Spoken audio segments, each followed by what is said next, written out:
ඒ 35 මාර්ගය දක්වා පොදුකුඩු ඉරිප්පු නැගෙනහිර බලය ආරක්ෂක හමුදාවත් පත් කරගනු ලැබුවා. 53 වන සේනාංකයේ රණවිරුවෝ මෙම ජයග්‍රහණයත් පත් කරගත්තා. ඒ පිළිබඳව තොරතුරු වදත් ගෙනෙන්නේ සුජිත් විතාන පතිරණ.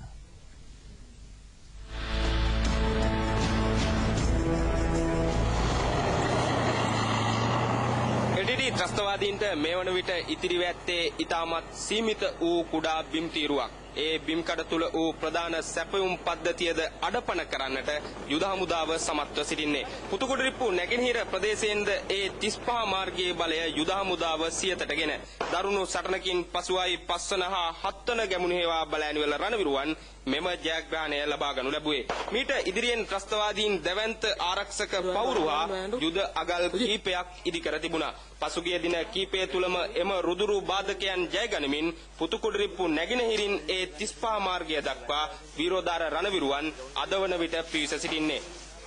LTT සංවිධානය පරාජය කළ නොහැකි යුදමය අතින් ඉතා ශක්තිමත් සංවිධානයක් ලෙසයි ඇතමුන් හඳුන්වා දුන්නේ. එහෙත් පුතුකුඩරිප්පු නැගෙනහිර ප්‍රදේශයෙන්ද ඒ 35 මාර්ගය දක්වා සිය අනසකට ගන්නට මෙවනට යුද හමුදාව සමත්ව සිටින්නේ. යනුව LTT ත්‍රස්තවාදීන්ට අත්වී ඇති ඉරණම මේ ආකාරයේ ජයග්‍රහණ තුලින් මනාව සනාථ වෙනවා. යුද මුක්ත කලාපය හැර LTT ත්‍රස්තවාදීන්ට ඉතිරි වැත්තේ වර්ග කිලෝමීටර 9ක් තරම් කුඩා වූ බිම් කඩක්. මේ කුඩා බිම් ප්‍රදේශයේද යුද හමුදා සේනාංක 3ක් දිසා 3කින් වට කරගෙන සෑම දිනකම යුද හමුදාව තීරණාත්මක ත්‍රස්ත බල කඳවුරු බිඳ දම්මින් ඉදිරි ගමනක නිරතව සිටින්නේ. 53 වන සේනාංකාධිපති මේජර් ජෙනරාල් කමල් ගුණරත්නගේ නායකත්වයෙන් කර්නල් රවිප්‍රියගේ අධීක්ෂණයෙන් යුත් 8 වන කාර්ය සේනාංකය මෙම කුඩා බිම් කඩ තුලට පුතුකුඩරිප්පු නැගෙනහිර දිසාවෙන් මෙහෙයුම් දියත් කරමින් සිටිනවා.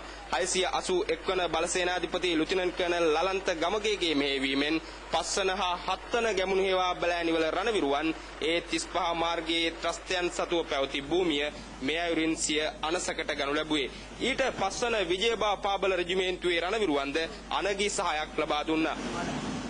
පුතුකුඩරිප්පු නැගෙනහිරින් ඒ 35 මාර්ගය දක්වා පැමිණීමේදී මොන වගේ අභියෝග වලටද ඔබට මුහුණ දෙන්න සිද්ධ වුණේ? ඔබ කණ්ඩායමට මුහුණ දෙන්න සිද්ධ වුණේ? ඇත්තටම අපි මේ නැගෙනහිර පුතුකුඩරිප්පු නැගෙනහිර ප්‍රදේශය කියන්නේ LTT සංවිධානයේ යුදමය අතින් ඉතාමත්ම වැදගත් ප්‍රදේශයක්. ඒකට හේතුව තමයි බටහිර ප්‍රදේශයේ ඉඳලා ප්‍රහාර දියත් කරගෙන එනකොට ඒගොල්ලන්ට දිවිච්ච එකම ඇඩ්මින් රූට් එක තමයි මේ A35 මාර්ගයේ නැගෙනහිර ප්‍රදේශය.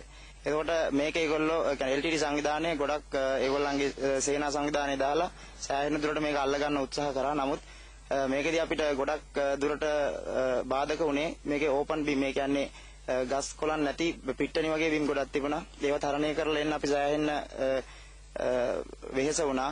රාත්‍රී කාලේ මූවමන්ට් කරලා ඉස්සරහට ගිහිල්ලා රෙකී කරලා ඒ විදිහට තමයි මේ බිම් කොටස අල්ලගත්තේ. මම හිතන්නේ තවත් ඒගොල්ලන්ට අපිත් එක්ක යුද කළා දිනන්න පුළුවන් වාතාවරණයක් සැලසෙයි කියලා. මේක තමයි LTT සංවිධානයේ අන්තිම මොහොත.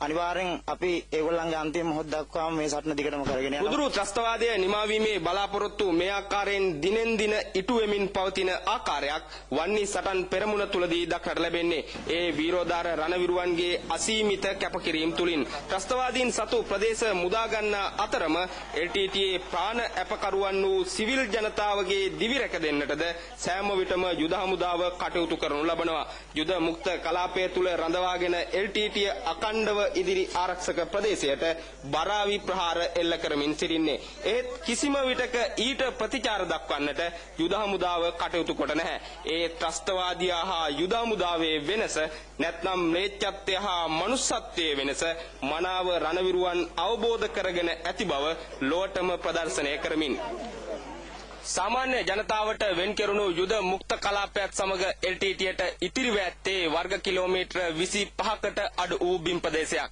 මෙවනට යුද මුක්ත කලාපය ක්‍රියාත්මක වන්නේද යුද හමුදාවට පමණයි. LTT ඔවුන්ට අවශ්‍ය සියලු යුදමය ක්‍රියාකාරකම් ත්‍රස්ත කටයුතු යුද මුක්ත කලාපය තුල රැඳී සිටමින් සිදු කරනු ලබන්නේ. ඒ තුල යුද හමුදාවේ සියලු විනයගරුක සටන් කලාව හමුවේ දෙමළ ජනතාවගේ විමුක්තිකාමියා වූ වේලුපිල්ලේ ප්‍රභාකරන් ප්‍රමුඛ LTT නායකත්වය ඔවුන්ගේ දිවි රැක ගැනීමට උත්සාහ දරමින් සිටින්නේ උතුරේ යුද මුක්ත කලාපය තුල රැඳී සිටින සාමාන්‍ය ජනතාව ප්‍රාණ අපකරුවන් බවට පත් කර ගනිමින්. චමිල් ආනන්ද උපාලි සමරකෝන් සමග මම සුජිත් විතාන පතිරණ පුතුකුඩරිප්පු ප්‍රදේශයේ සිට